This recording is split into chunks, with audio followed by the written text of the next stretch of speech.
This EcoFlow River 2 Pro is by far my favorite tiny solar-powered power station out of all of them so far. It has decent solar input to recharge quickly.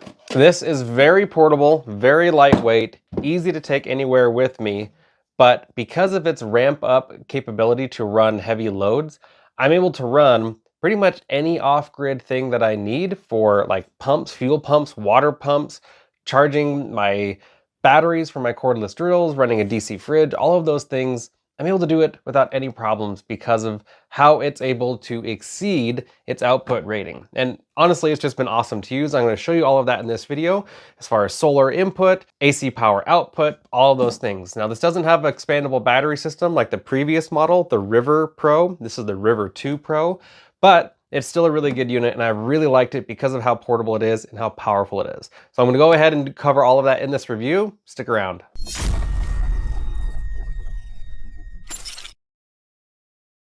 Now you can see from behind me, I've tested tons of these power stations, and especially ones of about this size. This doesn't have the largest battery, this doesn't have the largest inverter, and it doesn't have the largest solar input. But what it does have is a perfect culmination of those three things for this size to make it very easy to use remotely when I need power the most. But for a system under 1 kilowatt hours of battery, this is a 768 watt hour battery. It's lithium iron phosphate. For a system of this size, this is seriously one of the best that I've ever used. And in addition to that, it has a very simple to use wall charger input, which is just a C14 port right here, which means I can take this simple cable right here, which is a very common cable. You can get it at any electronics store like Best Buy or anything like that. And it plugs right into the back here. I just want to show you how fast this charges up. Plug it in right here. It takes a second to ramp up, but this will recharge the whole system in just over an hour. Now, because it's a lithium iron phosphate battery, it is going to have over 3,500 cycles, which means it's easily going to last 10 years and still be at least 80% efficient as it is right now out of the box. Now, I've got all the specs and information here with me, so I don't have to memorize all of it. It'll do 940 watts of wall charging input. Let's see if it's doing that. Right now, it's only doing 900 watts, so not 100% of the rated input, but very close. The solar charging can do 220 watts. We'll get to that in a second. It does have the ability to car charge as well at 100 watts input, which means it takes about 8 hours to fully recharge it. But here's what I love the most. It has an 800 watt inverter. That's very impressive on its own. But it has the power to jump up to 1,600 watts of output, which is exactly what I use in a test for running a pump. And I'll show you that as well in a second. It also has a 5-year warranty, which is extremely long for any power station like this. And it's just really simple to use. It uses an XT60i connector, which is the orange connector here on the back. It has an extra pin on the connection.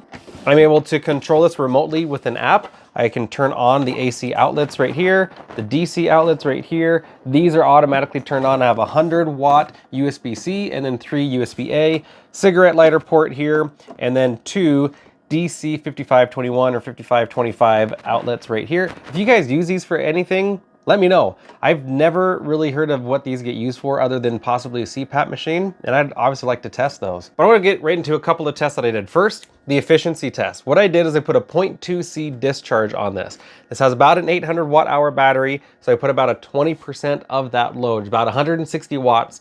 I put that continuously running on this, and it runs for about 4 or 5 hours. And then I find out how much battery capacity actually came out from the inverter. And this scored 82%, which is average. It's nothing amazing or groundbreaking, but it's definitely not as bad as some other units that I've tested that are as low as 75%. So of the 768 watt hours of battery capacity, I can get 82% of that out and into the devices that I need to run. The next test that I did was to see if I could run my fuel pump. Typically, I have to grab one of these larger power stations to run my fuel pump when I want to refill my vehicles. This is an off-grid option. I have 2 500-gallon fuel tanks that I keep in case of an emergency, one with gasoline and one with diesel, since that's what both of my vehicles use. And I don't have it connected to my house because in case the grid's down, I don't want to have to power my whole house just to power those pumps. If I want to be able to quick, down and dirty, just grab some fuel and go, this was able to run it. Let me show you that test and then as well get straight into the solar test. I would not believe it if I wasn't doing it myself. That heavy duty pump, which is fueling my wife's SUV right now. This is our backup fuel source that we use. I have it connected to this yellow line And I'm not going to cut the video so you can see exactly what's going on here. You know that I'm not lying about anything. You're gonna see my messy garage, all my rabbit food. I have this set to X boost, which allowed it to get started. We are outputting 600 watts. That pump has a really, really high peak, and I am running it off of this. I absolutely cannot believe this. This, like, I'm just astounded actually. This is incredible that this tiny unit is running that heavy pump. I'm gonna go ahead and connect the 220 watt folding solar panel to this that I have from EcoFlow. Got the box here that had all the accessories. We have the traditional wall charger, which is a very cool wall charger. We've got a car charger with this orange XT60 connector. It's different than the yellow one because it has this extra pin right here. And then this 5521 adapter cable. I've never used it, so I don't know what it goes to. But no solar cable. There is no XT60i to MC4 adapter that came with it. I have no idea why. And I didn't get one with my 220 folding solar panel from EcoFlow either. So I've had to take one from my Delta Pro setup because it does have the XT60i connector. Just kind of a frustrating point that it didn't come with this cable, not sure why.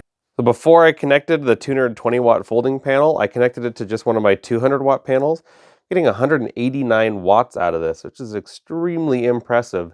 It is rare that solar panels make close to their rated output. We were getting about 190 there. Looks like it's adjusting. Yeah, there's just a tiny wisp of a cloud up in front of the sun. So 190 is very impressive. Now I'm going to connect the 220. And now we've got the 220 connected, making 220 watts. It is absolutely incredible that it's doing that. Now these folding solar panels, they work really, really well, obviously. But what I have learned is that these seams right here in the middle of each panel, they get pretty hard when they're cold. So when I first set this out, it was a W shape and I couldn't get it to relax. It has to get warmed up for the plastic or whatever the material is that's holding these cells together for it to become pliable. So keep that in mind when you're using these, that they do not like to set out if they're cold. Now that it's had a minute or two to warm up on this dark box and in the sun, because it's a dark panel, it now is laying very flat, very well.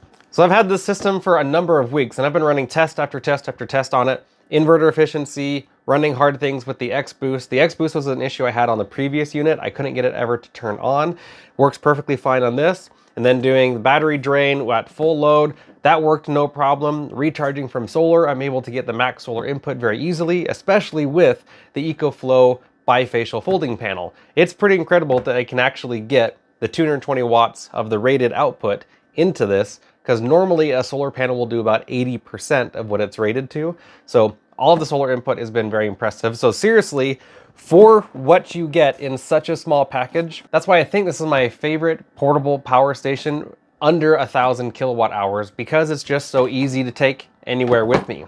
I personally would have been okay if they used lithium ion or lithium NMC batteries, because that would have made it even lighter. Because the reality is I'm probably not going to use this more than 3,000 times in its lifetime or in my lifetime. And so to have the LFP battery in there, it is cool that it is in there because it is a higher demand battery. But honestly, even if they had a lithium NMC battery, it would be much lighter. I'd be rated to about 500 to 800 cycles.